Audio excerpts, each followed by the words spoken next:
আজকের এই ভিডিওতে আমি আলোচনা করব টার্ন বাকেল নিয়ে। টার্ন বাকেল আমরা কেন ইউজ করি? সচরাচর আমরা যেখানে শাটারিং করি, শাটারিংয়ে অ্যালাইনমেন্ট ঠিক করার জন্য টার্ন বাকেল ইউজ করা হয়। টার্ন বাকেল অ্যাকচুয়ালি টেনশন হিসেবে কাজ করে।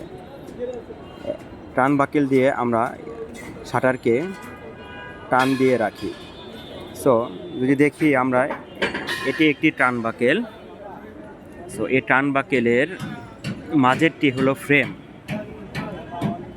এবং তার দুটি হুক বোল্ট আছে। এখানে বোল্টিং হুক সিস্টেম এবং এখানে আরেকটি হুক আছে।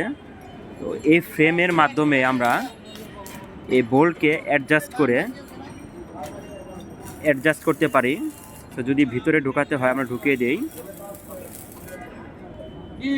এভাবে আমরা শাটারকে অ্যাডজাস্ট করি।